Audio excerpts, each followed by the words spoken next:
us here in the Austin area. Every month comes up with more record-breaking heat than any time in history. And we know that within just a few weeks, if not days, we will begin summer in Austin that will extend until about Halloween. We have triple-digit heat, we have endangered seniors and outdoor workers, we have dried up rivers and lakes and favorite swimming holes, we have wildfires, we have mosquito-borne diseases like West Nile virus and dengue fever that we've never had before. And you never know in the height of the heat whether the power grid and the air conditioning is going to stay on. Both in Congress and in the legislature, some of our opponents have moved from being pure climate deniers to just climate obstructionists, committed to fossil fuels and fossilized thinking. Their determination to waste public resources in promoting more carbon emissions while penalizing renewables is so wrong-headed. Yet despite all of these obstructionists, all of these deniers, Texas is #1 among the states in wind power and about to be #1 on solar power. And that's reason to celebrate. As a sponsor of the Green New Deal myself, I'm working to do all that we can to inform our neighbors of the urgency of the climate crisis and to respond. Our new climate law from the last Congress significantly invests in renewables, in incentivizing every family and business to be part of the solution.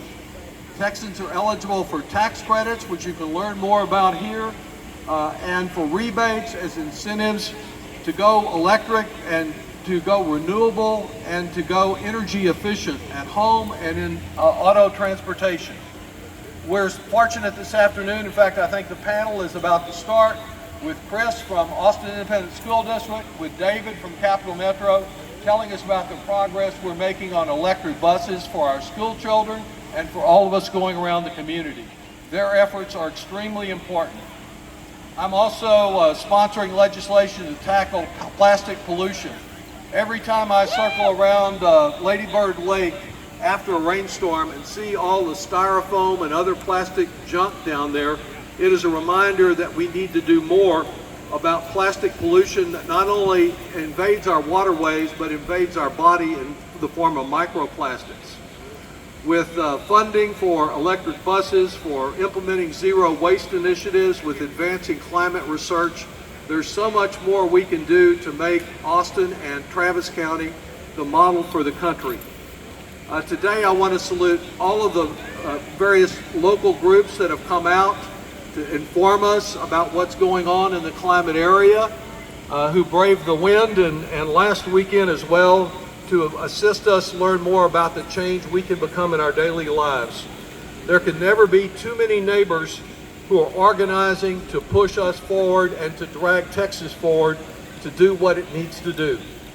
As we work to mitigate and adapt to the impacts of climate, we cannot make progress without equity. Communities do not face these hardships all the same, a reality that is so often worsened by Governor Abbott's failed leadership. Systematic racism and frequent failures to address communities of concern, our concerns in communities of color that bear a greater share of the cost of fossil fuel pollution and the intensifying climate crisis are real, and we've got to consider how to involve those communities more so that all of us find answers to the climate crisis instead of seeing those who've been historically underserved and exploited not recognized. Here at Houston-Tillotson University, the host of Earth Day for the last several years, we've seen an incredible leader in equity, in education, and environmental justice. From the solar panels that are here to the environmental justice decrees, the Building Green Justice Forum, the garden program, the dumpster project, all the curriculum and student leaders that are involved in a climate-centric environment. HTU also took the lead on another important issue. That was a couple of years back when Trump was making all those disgusting comments suggesting that Asians had something to do with the COVID pandemic. They held the Stop Asian Hate rally, a big gathering right here at HTU.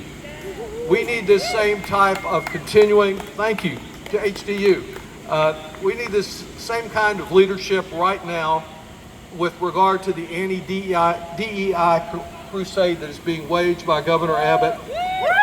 It's impairing the very modest progress we were making in Texas to broaden educational opportunities and to realistically tell the true story of our state, flaws and painful parts included.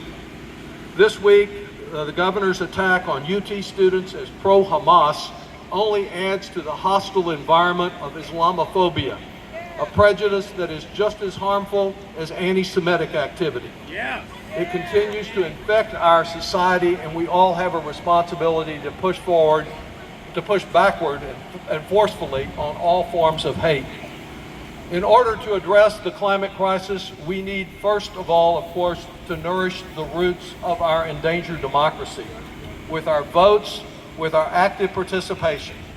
If we are to ensure that we have future elections, we need to be very involved in the election this fall to ensure that every newcomer to Austin and everyone who's not participated in the past is registered to vote, engaged, informed, and participating to bring our state the change that it so desperately needs and to preserve American democracy.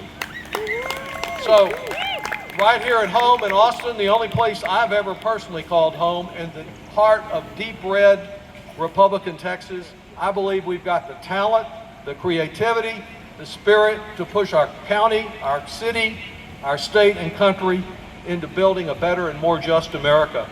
Let's each make a little difference on our part to achieve climate justice and to struggle to build a more equitable America and a more sustainable planet. We can never give up. We can never give in. Thank you all so much. What's your name? Hey, what's your name? What's your name? What? That's Lloyd Doggett. Who? He's our congressman. Thanks, What's that everyone. guy In named? a minute, Lloyd I'm going Doggett. to remind you Okay. that we'll have a panel. But first, we have a couple of mayoral candidates.